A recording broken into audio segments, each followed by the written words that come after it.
Hey everyone, Joe back here for yesterday's NHL games, being the Stars versus Knights and the Oilers versus Kings.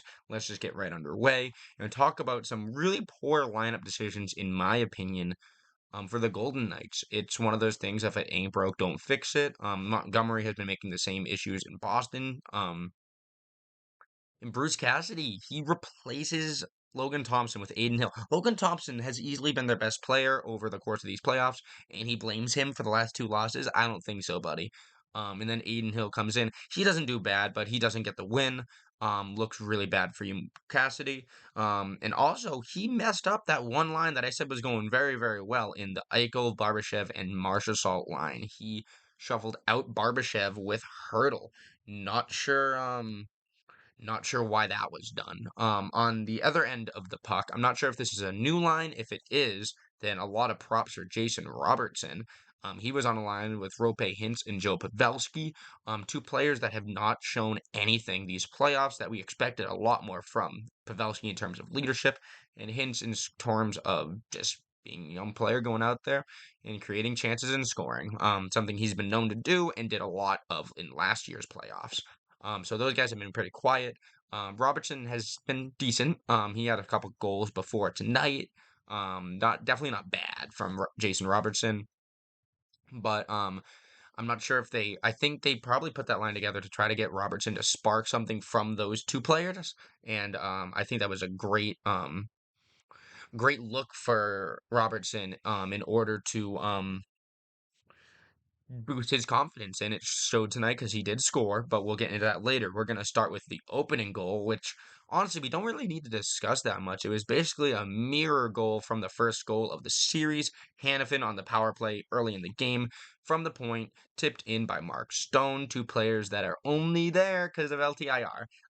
So there you go. But obviously, they need to work on defending that. That is a goal that has happened twice, and now the Knights know what to look for. They know it's going to work. So be mindful of that on the next Vegas power play. See if Stone lines up in the slot and see if Hanifin starts shooting it from the point for Stone to tip. Stankoven has been very quiet, and he passes to Dodonov and he roofs it. What a pass from Stankoven right across the slot. I think Hill should have been able to poke check that out of the passing lane. He could have actually. I stand and say he could have, but he did not, and it was a goal. It was a nasty goal, great shot from Donov. I'm pretty sure that's his second of the series. Dodonov, he has been a playoff killer for no reason. It's just one of those players that shows up when you need him. And then Duchesne. Duchesne gets, I think it was a power play goal. Yes, yes, yes. It was a power play goal. Backhander, 5-hole on Hill. Very, very weak goal from Aiden Hill. He was pretty point blank there. Matt Duchesne stays hot. I think he had an assist the other night. Before the other night, he was pretty poor in the series or just invisible. Duchesne stays on the score sheet. 3-2 stars, and Hill probably wants that one back. And then the pressure goes back on for Vegas. Tomas Hurdle, side of the net, saved by Ottinger. Hurdle again in front of the net on the power play. He was like, I think he was able to get the shot off, but then Ryan Suter attacked him from the back. It was pretty entertaining to see. They went down like a stack of bricks. Um, but yeah, Ryan Suter bringing the pressure. I'm pretty sure he had a decent number of hits this game as well. So good to see Suter doing things. Obviously, he's quite old. The passion that he has, the amount that he wants to win this cup is surmountable. Compared to most of the players on the team, probably for Pavelski as well, actually. But yeah, Pavelski and Suter, two guys really going for their one of their last chances, if not their last. And Pavelski isn't showing up. Suter is showing some signs. So good job, Suter. William Carrier, he gets a goal here to tie it at 2. He all pressure from Carrier behind the net. I forget what defenseman was on him, but he picks the puck back up and shoves it. I don't think Ottinger was expecting that.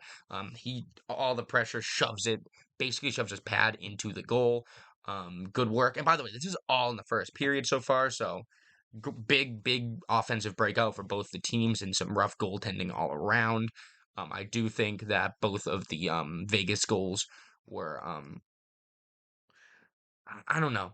I don't blame Hill for the first goal. I definitely blame him for the second goal. I slightly blame him because he could have poke checked, but Ottinger, the first goal, yeah, you should have learned. And the second one, I don't know. I think that was going in regardless. So say what you will about the goaltending. It's definitely going to be a subject of discussion just because I literally was like, damn, it's a goaltending battle now. Thompson versus Ottinger, and Cassie's like, screw that. We lost two in a row. We're pulling our guy. So I'm not a fan of that. I mean, Aiden Hill's good and all, but um, I think you go with the hot guy, Logan Thompson. He has a great save percentage despite losing two games in a row. I think it's top five in the league. I think Wall is above him, who obviously has only played a couple games, or one game actually, one and a half, one in a period. And then I think another relief goalie is above him. Maybe Brassois, because he obviously only played the second half of the game. So that being said, he's basically top three, Thompson, and the fact that they put in Aiden Hill just didn't make any sense to me. Stankoven and Duchesne almost scored again, but they got the shot off. It landed right in the slot. Duchesne had a chance to get back at it, but William Carson was able to clear. Um, that aside, though, the Stars' chances on the power play were insurmountable. We're going to get to that later as well in terms of the Oilers. Um, but let's go back to the power play for the Stars. My next note here is a Robertson goal. Robertson back on a heater. Feeling that confidence. It was a slick goal. It was kind of a snipe. Through some traffic. So good. If I'm thinking of the right goal, I'm pretty sure. Basically from where he always scores. Back on the score sheet for him, 3-2 Dallas. This is early in the second at this point. Actually, was that the third? Because now I know this next part is the third. When Chandler Steven, um, wait, yeah. Stevenson made it past Hiskinen and then tried to tuck it in on Ottinger, and he stretches all the way to block that entire net. If Stevenson got some lift on the puck, he would have got a goal there. I'm not sure if Ottinger had just counted on him not doing that, or if he kind of could sense that it was going to stay on the ground or on the ice rather. But good job by Ottinger to keep that out. That was a vital save, and if the Stars are to win the series, that is one they're going to be looking back at. And also, good job, Hiskinen. Obviously, you did allow a breakaway, but you didn't take a penalty on it. You had faith in your goaltender. A lot of defensemen, and even offensemen, but specifically defensemen, wouldn't do that. They would take the penalty to stop the chance and just create a power play for the other team because they think it is. They rely on their penalty kill. But nope, he relied on Ottinger, and it was the right call. Stankoven, we are going to go back on you, unfortunately, in a negative aspect here. You missed a lot of shots. Aiden Hill should have given up a couple more. There were a couple empty nets that Stankoven missed. And I'm pretty sure, was it Pavelski who missed another one? No, it was a veteran. Maybe Ben. Um, but yep, the Stars ran away in this one 3-2. Why did I say run away? They didn't. The Knights were pressuring at the end there. Johnston had two assists, nothing too noteworthy, so I think they were both secondary, but you're on the ice making things happen. There's a reason secondary assists count. It's because you're setting up a goal. So good job, Johnston. Um, Eichel and McNabb had four shots. Robertson on the other end of the puck also had four shots. Um, I said Stankoven, Craig Smith, and Pavelski, no shots. Pavelski, what the fuck? Don't like I said, Pavelski has been awful this series. I wouldn't be surprised if he called it quits after this. I'm not sure of the kind of season that he had, but he has been a ghost out there. It's not even that he's having a rough go of it. But like I said, so Stankoven also had no shots, but not for lack of trying. He missed the net quite a few times. Um, Marchessault, 7 hits, McNabb 6, and McNabb 4 blocks. So McNabb was really trying out there. You gotta give credit there. Those are things that are off the regular score sheet, but still affect the game. Marchessault getting physical, so it was a rather physical game from the Vegas end of things. Nothing real. No real player from the Stars was out there banging bodies. But both teams were extremely solid throughout this game. A lot of improvement from Las Vegas. If you remember last game, they were giving up a crap ton of breakaways, and that's why we love Thompson last game. Thompson was making saves on almost all those breakaways. Actually, I think all the breakaways he was able to save. So again, it doesn't make sense why they switch him out. If they had played the way that they had played Game 4, allowing all those breakaways, who knows if Aiden Hill would have handled them just as good as Thompson did? Probably not, because I'm very impressed that Thompson was able to handle. I would have been impressed if any goalie had been able to handle how many breakaways and odd man rushes Dallas was throwing their way. So good job by the Vegas defense to get better in that aspect. Um, yeah, Hintz had 24 points in 19 playoff games last year. I think he got an empty netter so far this year, but need to see more from Hintz. 67 regular season points for Pavelski, so I did write it down. That's not bad. That's not bad for your age. We know you're up there. We know you're a really great quality player. You were a big part of that Sharks team that made the finals, made a couple Western Conference finals. Um, so I'm not really sure what's going on with you. You need to get back into the game. I'm not sure. Maybe there's something lingering. A lot of the times, if an older player isn't contributing in the playoffs, but was better that year, it's due to an injury. So we'll see if Pavelski can pick it up. They got at least two more games for the Stars because they have a 3-2 lead in the series now. So we'll see if they can take care of business, advance, and play Colorado. We'll see if Vegas can bounce back in Game 6 in Vegas. This was the first home win in the series, so I'm not sure if home ice will matter too much for Vegas, but they definitely have a hell of a playoff atmosphere there, whether the fans know what they're screaming about or not. So we'll see how that ends up for them. But overall, a very solid game by both groups. I don't really have any negatives from either side other than what I've said about Pavelski and a couple Stankoven nets, and they got outplayed physically, but that's to be expected. Dallas isn't as physical a team as Vegas in general, but got to do a little bit better in that end for Dallas. Let's jump to the Kings. The Kings are eliminated from the playoffs. The Oilers advance again. 2 years ago, it was 7 games. Last year, it was 6. This year, it was 5. I predicted a sweep. I should have seen the pattern. I mean, I saw the pattern, but I was like, nah, they're going to break it. But nope, an overtime goal from Kopitar ruined my sweep prediction.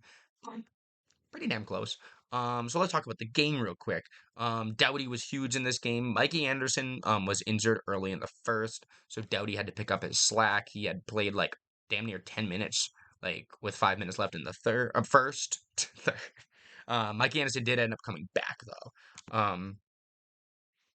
Zach Hyman on that same play where Anderson got hurt. Um, he had a redirection from a shot. I forget who shot it, but it hit the post, and then Riddick almost bounces it back in, but it does leak out right past Riddick. So Riddick got a little lucky with that one. Um, and then he does let one in when Kulak passes to Kane. Draisaitl was open on the side. I think Kane might have meant to get it to Draisaitl, which might be why Riddick let it in, because it seemed to like trickle off Kane's stick and into the net rather than do what he wanted with it. Obviously worked out for them. I'm not sure. I think that might be Kane's second goal of the series. And that was their second shot on net, by the way. The shots were like 7-2 for the Kings, and Riddick gives up a weak one. That's not good for momentum, especially when before this, the in the previous three matchups with these teams in terms of series, the team that scored first was 17-2. So now they're 18-2 because, like I said, the Oilers did win. Negatively for the Oilers, though, they didn't get another shot on goal for another 6-7 minutes after that Kane goal, which is rough. And want to talk about rough? Let's talk about that first goal for the Kings. Time was expiring. Laferriere, the bounce it took. So Skinner was behind the net waiting for the puck to come, but it bounced off the ice. There was only a couple seconds left in the period, so it probably just wasn't scraped, and it bounced right in front of the net. Delorier and Skinner tried to dive and save it, but Laferriere got the goal. Um, I mean, you can't really blame him. I know Skinner was behind his net. It always does it to me out. I'd probably be screaming if it was my team, but I mean, those bounces happen. The announcer had said Laferriere was a beneficiary of it, so I agree with that. It wasn't really anything on Laferriere's part than being in the right place at the right time for his first playoff goal. He's been pretty quiet this series. Um, I'll say this. Doughty, Drew Doughty won some points for me yesterday. Oilers had a power play, and Riddick made a great save on a one-timer from Draisaitl. This is all in the second period, by the way. Um, and Doughty started stick slapping and goes, "There you go, Riddick." You could just hear it on the ice, and I'm sure that shit happens all the time, but I like to be able to hear it. It's very nice. But right after that, I'm pretty sure it was on that power play that actually no, it was not. I'll get to that later because the Kings tie it. Or I'm sorry, they take the lead here. Arvidsson has a great pass from Arvidsson. He's been all right this series to Lizette. In front of Cody Cece, who should have poke checked it, he did not. And that ends up in the back of the net on a semi breakaway. So the first goal Skinner gave up in a while, because if you remember, he got a shutout last game. Um, it finds its way into the back of the net, and it was a semi breakaway. So, Skinner, do we blame you for this one? Not really. But, it would have been a great save. So the Kings have the lead, but then another power play for the Oilers, which hasn't scored yet, but that's about to change. And the chances on the first power play were really, really good. Good job by Riddick.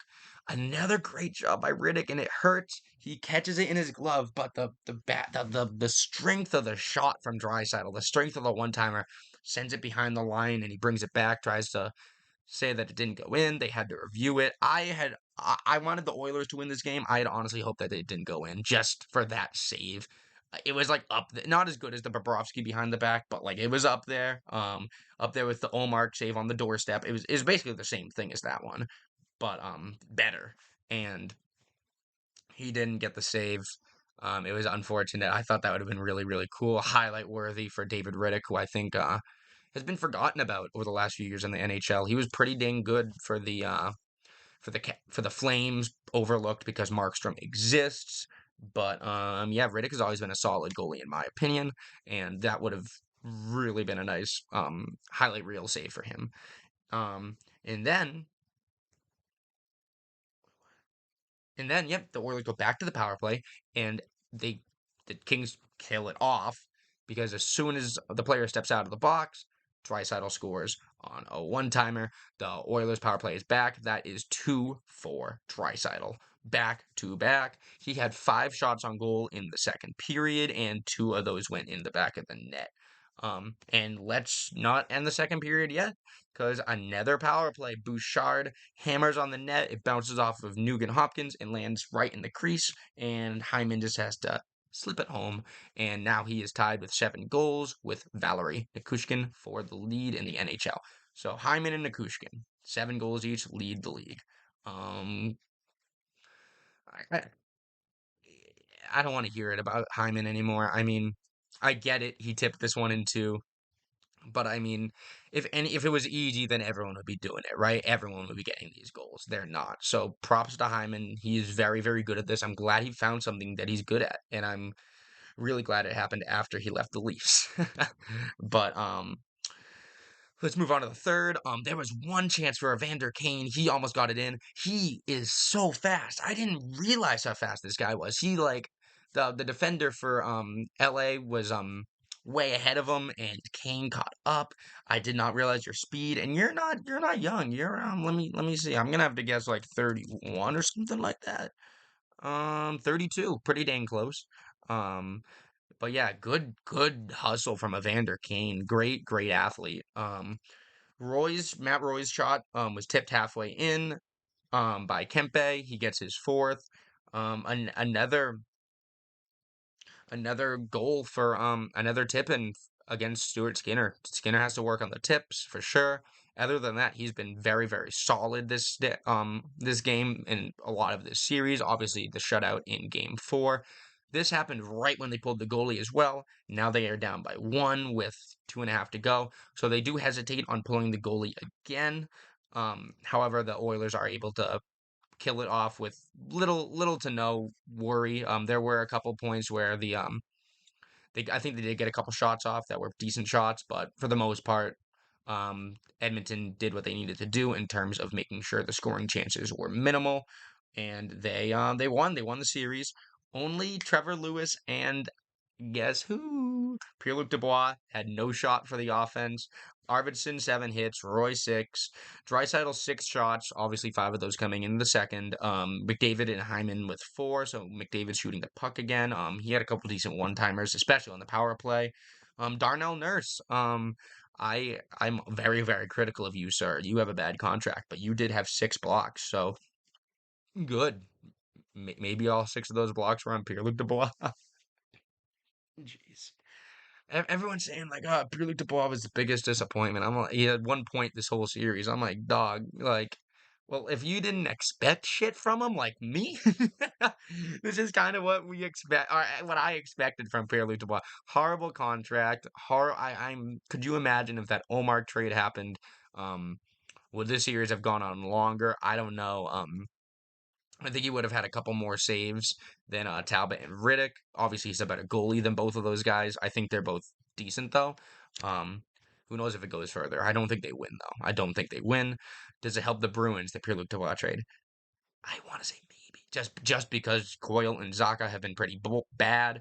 Um, and obviously, I really don't like Pierre-Luc Dubois, but maybe he could have done something that Coyle and Zaka have not been doing. That one game where we couldn't win a face-off, maybe he could have helped there. Um, but either way, I'm not a big fan of the guy, and his contract sucks. So I'm glad we didn't trade for him. Either way, even if the Bruins end up losing this series, I don't think that he would have made that much of a difference. Skinner was great again, in my opinion. Obviously, I'm not blaming him for the one that bounced. Um, the 2 tips I did say has to work on. And what was I gonna say? The one breakaway goal there. Oh wait, I'm sorry. I'm sorry. Only one of them was. I was thinking of the Mark Stone tip. I was thinking of the Mark Stone tip. So he only let in 1 tip. I was like, he didn't let in 4. He let in 3.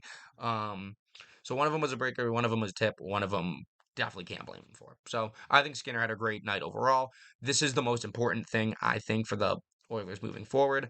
Obviously, they've been short on defense and depth scoring, but their biggest flaw has always been goaltending, and you can't convince me otherwise. Just look at the guys they've had to work with. They had Mike Smith when he was ancient. They had Cam Talbot, who was a hit or miss goalie. Jack Campbell, who fell apart. Stuart Skinner needs to be that guy for Edmonton at the end of this series. He most certainly was. Let's see if that continues. He is going to be facing a better offense, in my opinion, whether it be the Predators or the Canucks.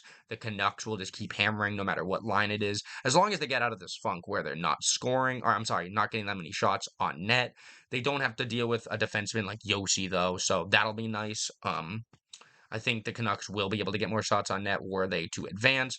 And as for the Predators, I think that Forsberg would be a guy to watch out for. Sissons, stuff like that. Um, so let's see. Yeah, I feel like the only guys who came to play for the Kings were the OGs, being Doughty and Kopitar. They were both really good. This game, not particularly, but especially Kopitar. Doughty had an alright game. Um, Kempe had a good game. He scored. He had a good series. He had 4. Fiala, he had a couple good looks. He didn't really show up on the score sheet. He had a couple good looks. Same with Arvidsson. Um, Byfield was on and off. The beginning of the series, we thought, oh, here he comes. Like Byfield got that playoff experience last year, and he's gonna be a force this year. He didn't do much. Obviously, I thought there was gonna be a sweep.